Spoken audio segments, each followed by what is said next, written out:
Good afternoon, everybody. My name is Teresa Castro, and I'm a proud alumna of UNC and a staff member at the UNC's Office of Alumni Relations. Thank you all for joining us today for the Alumni Career Panel, Alumni in Nonprofit Management.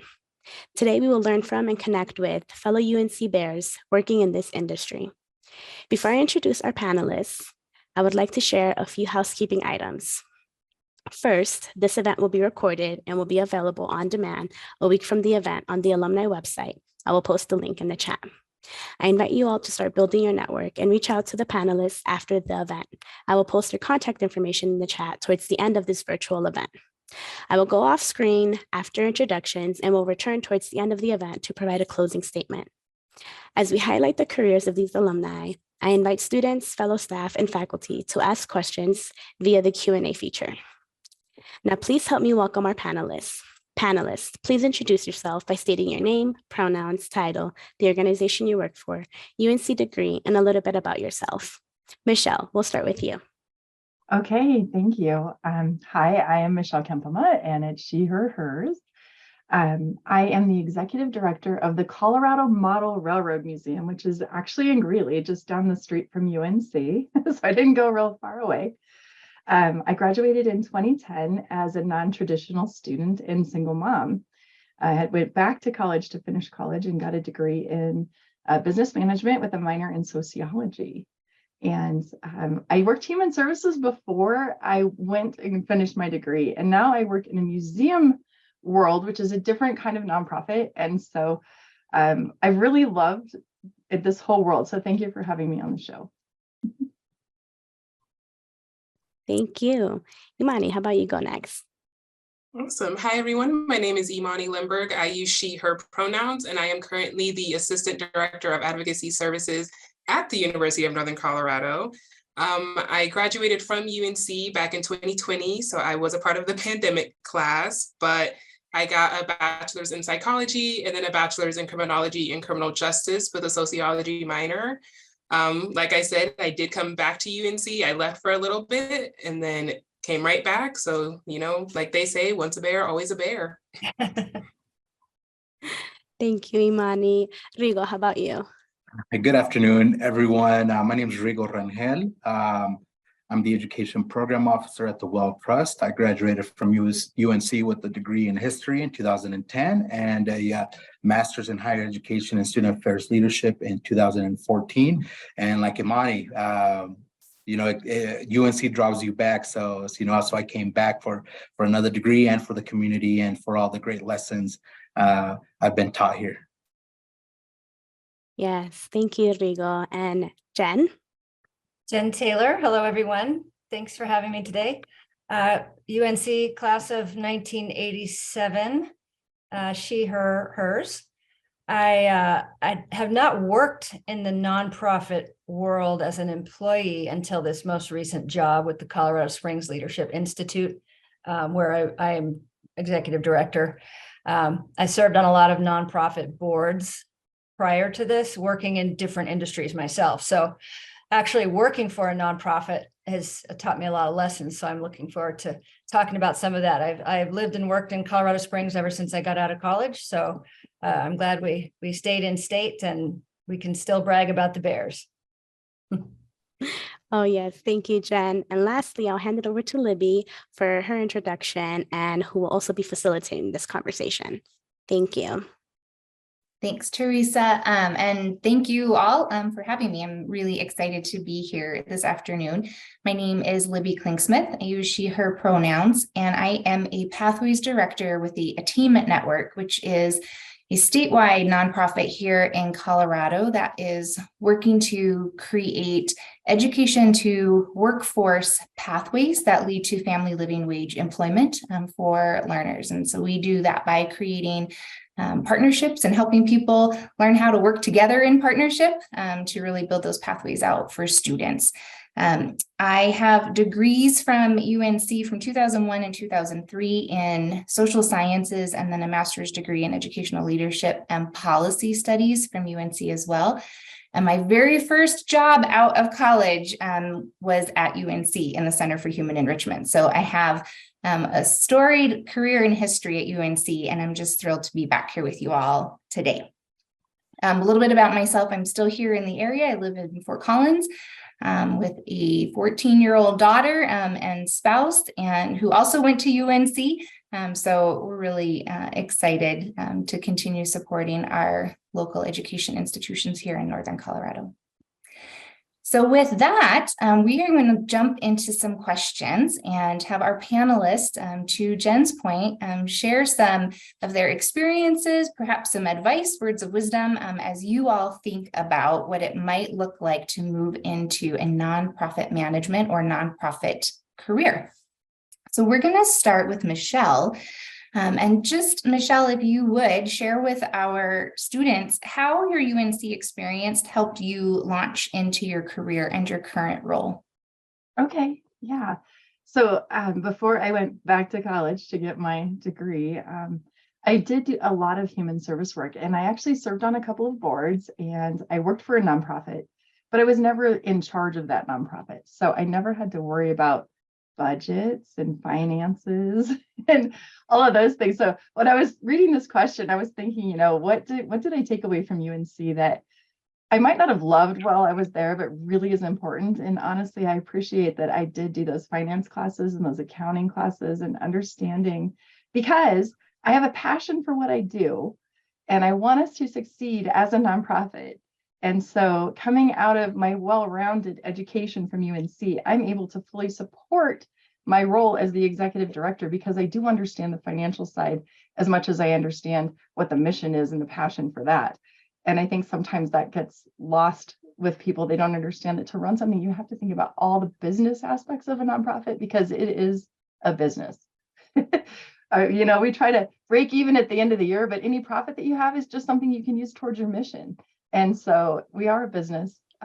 So yeah, that's kind of what my first takeaway from this question was, is that I got a really well-rounded education so that I could perform this job to the best of my ability. That's great, Michelle. I appreciate that recognition that nonprofit is a business. Sometimes we don't think of it that way, and it has to also run and function in the same ways businesses do. All right, if we can move to Imani, same question. Yeah, so I think my experience at UNC played a really huge role in the job that I currently have, because so while I was in undergrad, I was actually an advocate with the Assault Survivors Advocacy Program. I was able to, operate in that as both an intern and a volunteer, and now I oversee the program. So it kind of was definitely a full circle moment of me getting this role. And then also just kind of my other campus involvements that I had. I also worked with the University Program Council, so that kind of was my first introduction to budgeting and to how to plan a well-rounded event. And so those skills are definitely things that I see showing up consistently in this role now, with just doing the different prevention programming and stuff that we do on campus.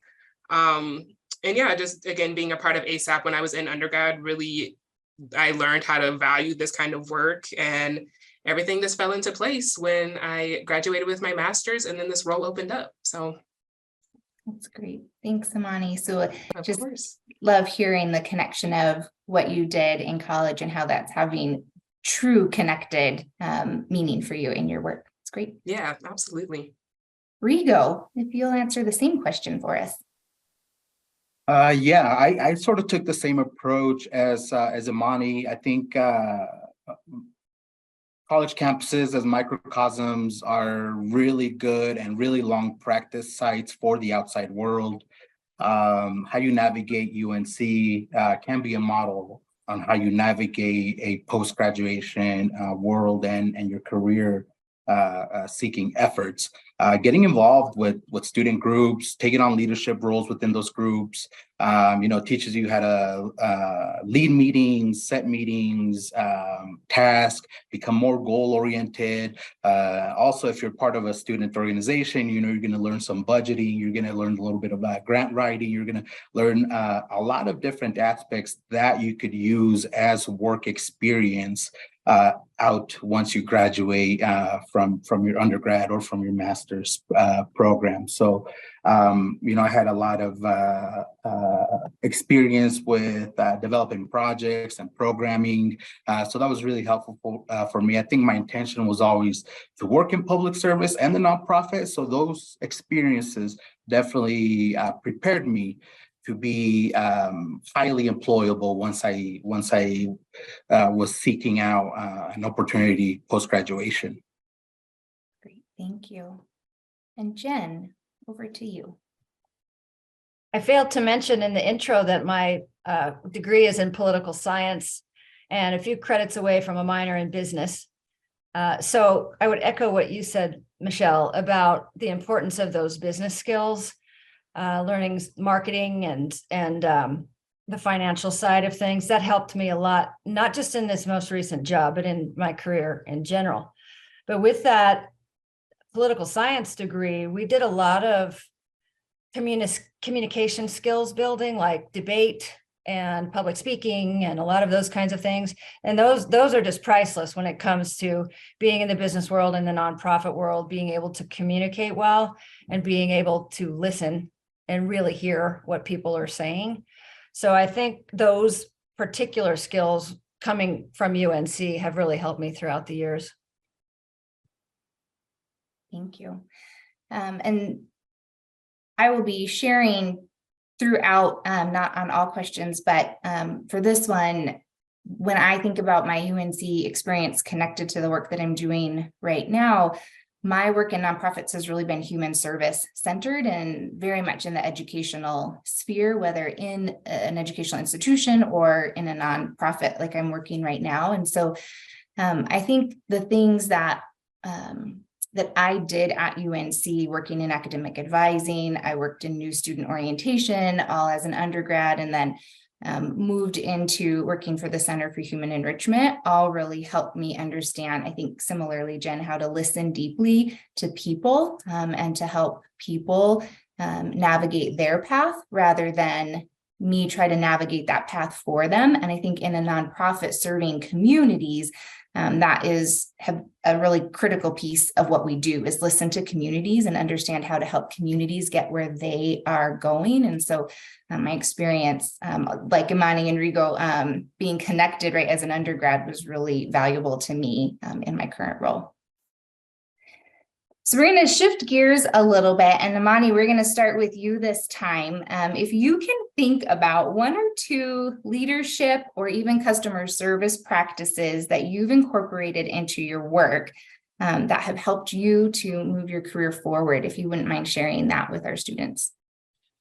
Yeah, absolutely. So kind of thinking about this question, two things came to mind. And so obviously working with survivors, it's a very, intimate interaction that you're having with them. And so really emotional intelligence shows up a lot in my role. And so kind of being able to read a room and being able to assess campus culture and seeing what students are engaging with, especially when we're thinking about different prevention efforts that we try to do on campus. Obviously, we don't want to do events that students don't want to go to. So really being able to connect with people, Libby, like you were just saying, and then also being able to connect with them, again, on thinking about the survivor side of things, where obviously we want them to be able to trust us and be comfortable working with us and sharing those experiences that are uncomfortable to share.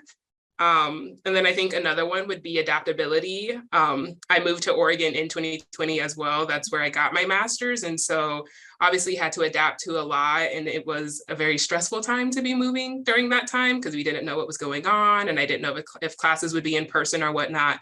But just really being adaptable and flexible to the things around me, I think has helped me for other things in my career for sure. That's great. All right, Rigo, you want to take the same question? Yeah, and just to preface, I might actually, pre-warning, I might actually lose a little bit of internet. IT's in the office. So I guess part of the adaptability thing as well is things are always in flux and changing in a nonprofit office. But I think things that resonated with me as far as leadership practices, tapping into that emotional intelligence, being a great active listener and, responding with thoughtfulness, depending on the situation. In addition, I think we're in a really good era of human and community support where, we're giving folks their flowers, right? Encouraging and patting folks on the back and, really hyping folks up, your colleagues, coworkers, partners in the work that you do. So also, I think one big thing for me is encouraging others to do their best and supporting that work. That's great. Thanks, Rigo. And then we're going to move to Jen, and then Michelle, if you want to just come on right after her, that'd be great. I'll start with the customer service piece. And I agree with you, Rigo. It's listening. Listening is huge. I mentioned that before, but when we can listen and really hear and discern what we need to do with what we hear, I think that's just huge. And also with that, acknowledging what people are saying and encouraging them, like you said, Rigo. And then on to the leadership piece, I think this isn't human nature, but I think when we're setting goals, to set stretch goals and to set goals that we might not be so comfortable with. I've learned this because, you set goals early on in your career and you maybe do it in a safe way where you think, I can do that. That should be my goal. And then I can report on that. And then I learned later on that if we set goals that are maybe just a little bit above what we think we can reach, we can actually reach them. And it just makes us strive a little bit harder to get to the mission and to figure out what we need to do to move forward. Maybe just in a more, I don't know what the right word is, maybe in a more successful way, but also just being a little bit uncomfortable is good. Okay, so I'll address the two things also. So customer service, we're very people first. We're a model train museum, but honestly, our mission is to bring joy to people. It's not to love playing with trains. It's to bring joy to people through model trains, right? And so one of the leadership things we do is that we are here for others. We're a service first organization. So when you come through the door, you're here for the mission. And so that's one of the leadership things that we did. And the other thing we do is I took the entrepreneurship program at UNC also, and we will try new things. And I really like my team and my volunteers to understand that it's okay to try something. And if we fail, we learn something, and then we'll try something different. So just like Jennifer's goals, I think that's kind of what we're trying to just always strive to be the best and be better and have fun doing it. We have a rule that you have to be having fun. So even to board level, we tell our board members, you have to have fun in this or we need to change something. And so that's how we approach everything. And that's kind of our leadership style at our museum. So. Thank you all for that. We're going to go ahead and move to our third question, but I do just want students to remind you that you have the option to ask some questions too. And so if you want to drop any questions you have in that Q&A function, I'll keep an eye on that. And we can certainly jump to any questions that are coming to mind as you are listening to our panelists. So we're going to move panelists to the third question. And Rigo, we're going to start with you, and then we'll just move right over to Jen from there. How, Rigo, do you build or strengthen your networks? And why is networking or relationship building important to your work in nonprofit management?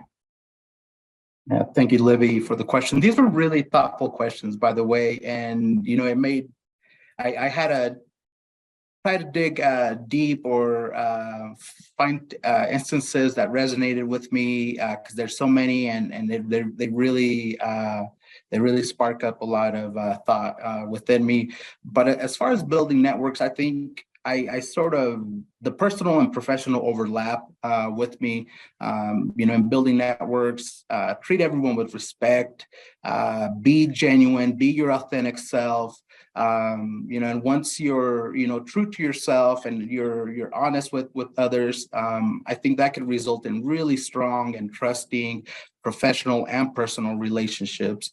Oftentimes partners that you work with in the community, colleagues, they become part of your personal friendship circles also. And, sure, there's the prevailing sort of take care of yourself, don't work extended hours, self-care. But oftentimes, you go to dinner with folks that become your friends, and you end up talking shop anyways. And I think that shows just how passionate a person can be for the industry or for the work that they're involved in. Be authentic, be respectful. And on the other side, don't pass up on industry happy hours, accept banquet and gala and dinner invitations. If there's an opportunity to join a leadership program like Leadership Well County, et cetera, take advantage of that. Awesome. Thanks, Rigo.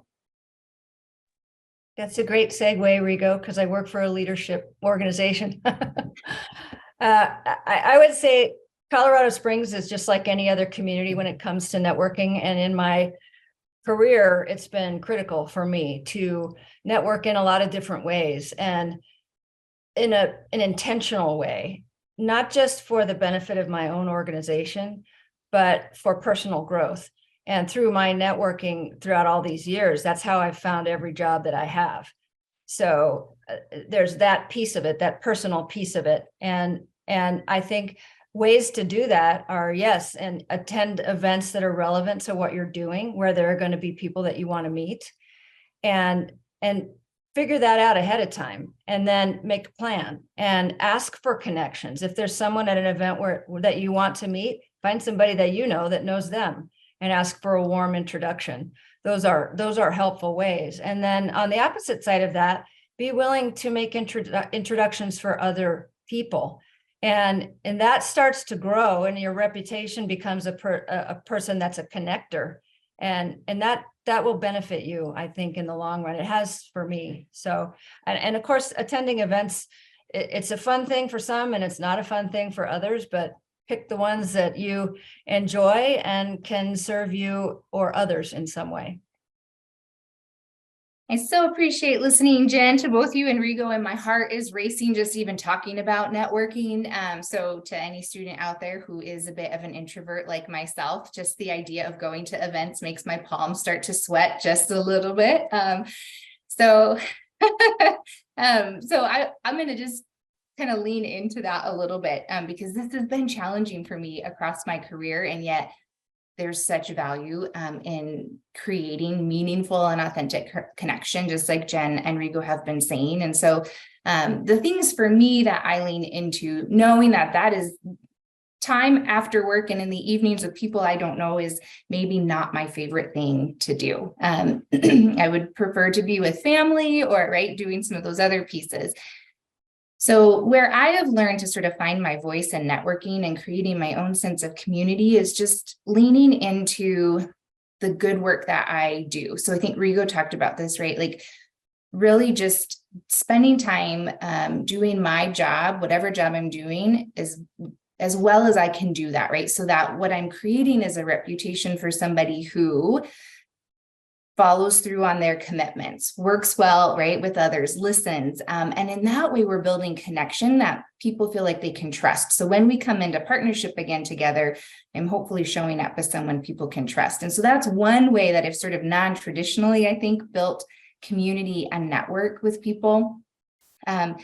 I think other ways to do that, Jen, that really resonate for me are to be a connector. And so one of the things I love to do is help connect people and to connect students that I've worked with in the past. And I think in showing up as a connector for others, you are also building community. And so those are maybe some non-traditional ways I've done that. My current work with the Attainment Network has me working with people from all over the state, from state agencies, policymakers, folks sometimes that I also feel really intimidated to be in the same room with. And so students, as you're out there thinking about how to do this, I think spending some time just thinking about your own self and self-confidence in those situations is really important as well. I think we all find ourselves a little intimidated in different situations, and just taking a breath and a step back and knowing that you have something to offer and believing that is also something I would offer to you as well.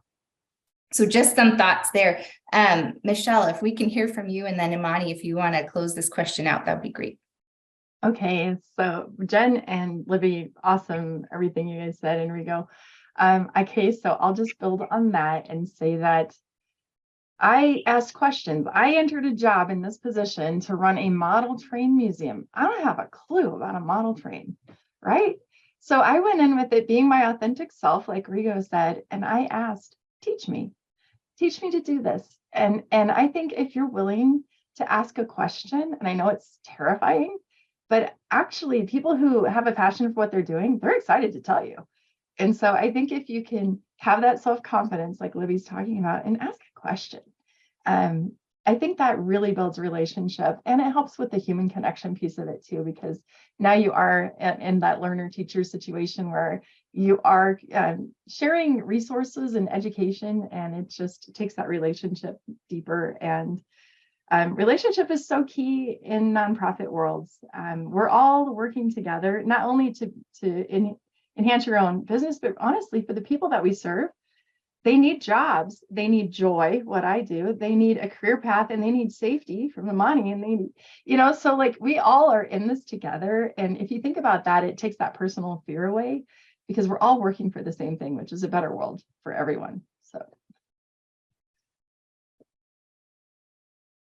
Yeah, and I think really just echoing what everyone else said, obviously going into conversations with someone you don't know can definitely be daunting. But for me, I think I just kind of try to remind myself, I don't want to be my own barrier. And so really just doing that very direct communication. So like when I started this new role, I just started in September. And so kind of the first thing I did when I got back on campus was like reaching out to people that I knew when I was an undergrad to say, hey, I'm back on campus, I'm in this new role, but then also just sending those emails and showing up at people's offices. And then also I think it's really awesome to create those moments when you can have those informal discussions. So maybe you do need to have a meeting, but it's like, hey, let's go to the coffee shop instead. We don't need to sit in my office or your office. We can, have that genuine connection while also having fun conversations as well. So don't be your own barrier. And then networking has definitely, again, played a significant impact in me having this role, because I would not have known that the role was open if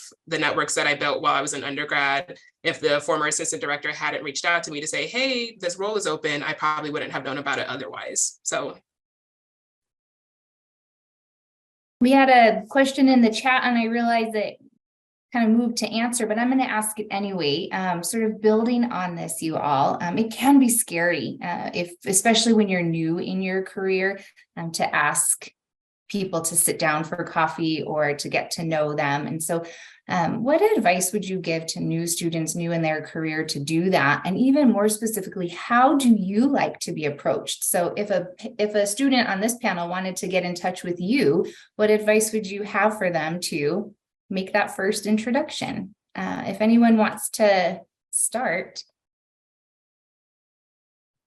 I'll start because I've had students do this. They've had projects they wanted to work on, and they'll call and they say, you're a museum, would you be interested if I worked on a project for class? And I always say, absolutely. What do you need to know? How can we help you learn that? And so I think honestly, just asking it's a huge step. I know. And I just approach and just be honest and straightforward and authentic. Thanks, Michelle. Jen? I would add that the people like to help people, especially young people. And so every time a student has reached out to me, it's sort of been an honor to be asked to help them. And so I would just say it's easier to say than to do, but just reach out, or again, ask somebody who knows that person if you don't know them. But I really think you won't find a whole bunch of pushback as a student reaching out for help. Thanks, Jen. Having previously worked at a scholarship foundation where getting cold emails or phone calls was pretty typical of students and parents seeking support, seeking guidance. I take that sort of same approach and same attitude in telling folks now that I'm just meeting or just might be watching this, participating in this webinar, is just reach out. Just reach out. Simple email. Hello, this is what I need. Thank you for your help. Looking forward to hear back from you. Something like that, right? I tend to be very open to having those sort of interactions and connecting folks as well, like you mentioned, Libby, and yeah. Anything to add, Amani? Yeah, I would just say again, I feel like in nonprofit work, connectedness is kind of, at the foundation of this work. And again, just interacting with communities. And so again, to echo everything else that everyone else has said, I don't think anyone's going to turn you down if you reach out. So again, just being very direct and, asking saying what you need to say, asking what you need to ask. But again, you can't do that if you aren't showing up in those spaces. So. Awesome. Thank you all for that. So hopefully students, what you're hearing is just do it. Give it a try.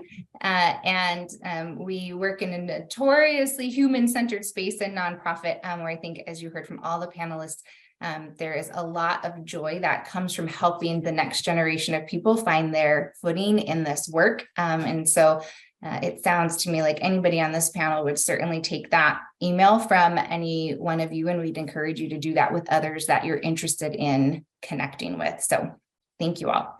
All right, we're going to move to another question. And this time, Jen, we're going to start with you.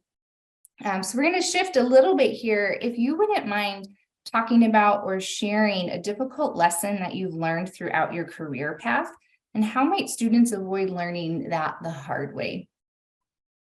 It's such a good question.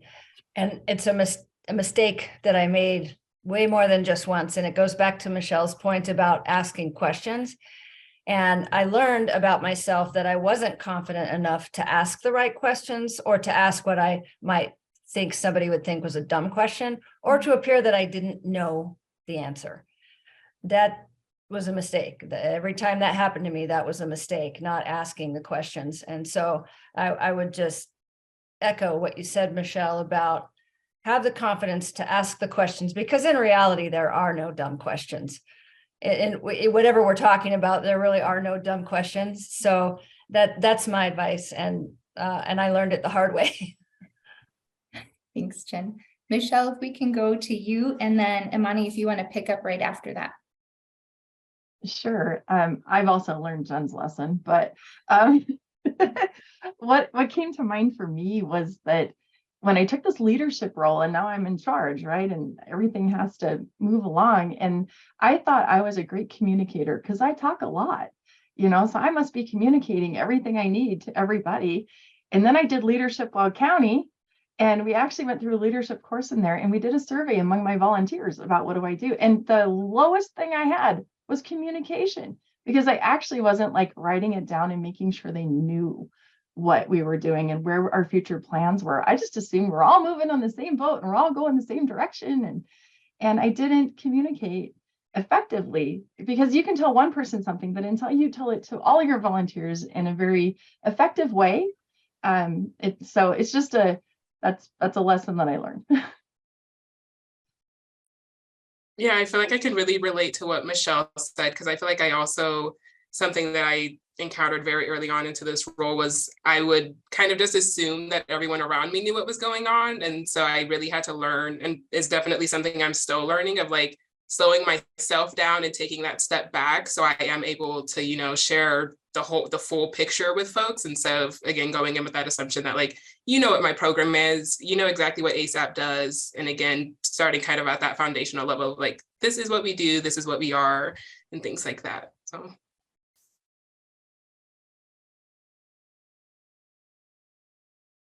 All right, Rigo, do you want to take that question as well? A lesson you learned and how you can help students avoid making that same mistake? Yes, sorry, I was just having a quick internet issue. Yeah, I definitely have had moments of humility throughout my career in nonprofit, And, what everybody else has said resonates so much. And I definitely suggest not letting your ego dominate what you want your professional image to be. I think both Jennifer and Michelle alluded to this, but asking questions is super important. Not allowing that opportunity to pass by because you think it's not a smart enough question or thoughtful or an intricate enough question. One thing that I've learned is that you are never the smartest person in the room, and be okay with asking the questions and with learning from others. This is a follow-up to all the panelists. As you think about like a new student, sort of new in their career journey, how would you, and we can kind of go back through that same order again, help a student sort of avoid that? Like, what would you tell a student, Jen, about feeling more confident in asking questions as they get started? Or Michelle, like, what would you tell a new student about self-awareness, perhaps? So let's maybe start with Jen. And I think it's such a good question, because every personality is different. And, we sort of think of the other person that we're talking to as how are they going to react to us, instead of, are they going to answer my question? And I would say not being so worried about that reaction, but really figuring out how you can get the answer to that question. And then each time you do that, I think it builds self-confidence and self-awareness, and it makes it easier the next time you're asking questions. And yeah, I'll end it there. I think that's the best way to answer for me. Yeah. Thank you. No, I appreciate that. Somehow sort of depersonalizing from the question, right? That the question is information seeking and not necessarily a reflection on me as an individual, even though it's human nature for us to feel like people are looking at us and wondering, why are they asking? Yeah, exactly. I would follow that up with, I guess I'm trying to figure out how to say it in words, but follow up with something. So never be afraid to say, okay, I just want to go through this one more time and make sure I'm covering all my questions. So like if you're new on the job and you do have a question about something, it's really easy to go to your boss or your supervisor or whoever and just say, I want to double check that what I'm doing is what I should be doing and that I'm going in the right direction. And they will never be upset with you for that. So it's just good communication. That's great. Thanks, Michelle. Yeah, I was actually going to say the same as Michelle. Really, you're not a one-person band, you're not a one-person show. So leaning on, your supervisor and your coworkers and things like that, to kind of use as a soundboard, and just so you don't feel like you're operating alone. Thanks, Imani. Yeah, I echo Imani's approach to it as well as everybody else's. I think that's what makes more sense and feels the best when you're talking about collaborative work and working as a team and just being in community with your colleagues. Thank you all. Before we move to our next question, we had one more question that kind of came up in our chat that I want to pose to a couple of you. We don't maybe have to work through everybody, but kind of swinging back to reaching out for help or connecting, building relationship, even on the job. If somebody had perhaps a perceived or real language barrier, or maybe had an identity different than yours, and those were feeling like reasons to not get in touch, what might you share with that student? And how do you work to sort of overcome some of those kinds of things as you're working to build connection? I don't know if anyone has an example they want to share of a time that's happened, or just what you might offer.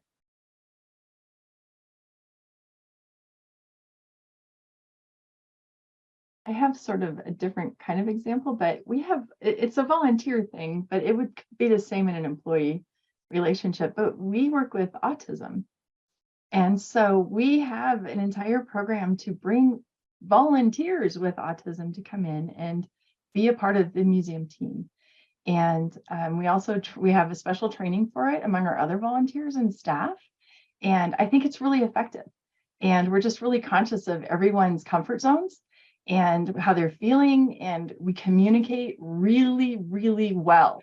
Lots of communication happens in that program, and we've been really successful with it. So Thank you, Michelle. Rigo? Yeah, I think we're in fields where we're very open and welcoming and accepting of others and their barriers or different abilities. And also we live in a great technological era, and if there's any sort of language barrier, we could access interpretation and translation hotlines. Google Translate works really well live as well. Our smartphones have translation apps on them. So I think as the world just continues to be more connected, both in people and technologically, it just makes our interactions even much better than that. Thank you. I might just offer to, having worked with many students whose language was different than mine, whose their primary language was different than mine, thinking about like who in your life, in your world you trust, and who are trusted allies, people you're already working with that can do, like Jen's talked about, a warm handoff to somebody else who can create some levels of comfort to others who might be able to connect. And so sometimes I think that can be useful as well, just to sort of really lean into who is it that you already know and trust that can help you connect with and identify people in spaces that you're looking at, wanting more information about. So great question. Thank you for bringing that up. I'm going to move us to our fifth question. And Michelle, we're going to start back with you, and then we're just going to move through Imani, Rigo, and Jen. So feel free just to kind of move through that as it feels right. Students often speak to their want to make a difference within their careers and communities. Can you share how your work in nonprofit management does just that, helps you lean into your want to make a difference? And we'll start with you, Michelle. okay, and because I'm not human services, it's a little bit different. I worked for a homeless shelter before. It was super easy to say, this is why I love what I do, right? But in this world of museum level things, we are recording history. We're telling stories. We're creating experiences for the next generation. And so I love what I do, and I make a difference because people need joy too. And I think we do a mental health service for the community, because you come into our immersive miniature world and all of your troubles just stay at the door. And that's our goal, is for you to have that kind of experience. And so I guess I have a passion for it, because I trains is the mechanism, but the end product is bringing joy to people. So that's how I make a difference. It's different when it's not a human service, but everything has its own purpose and passion, I think. I love that. Thank you. Yeah, and for me, I feel like when I think about nonprofit work in general, I really think of that like being on the ground. And so within my role specifically, I can have a survivor come in my office and they mention that they're having, academic struggles, and being able to offer them an academic intervention letter, I'm able to honestly immediately see that, that relief that they have of like, okay, now this is one less thing that I have to worry about with everything else that I'm already dealing with. And so I'm able to really have those one-on-one direct interactions with survivors, and being able to offer them resources right away that ultimately impact on them that I'm able to see right away.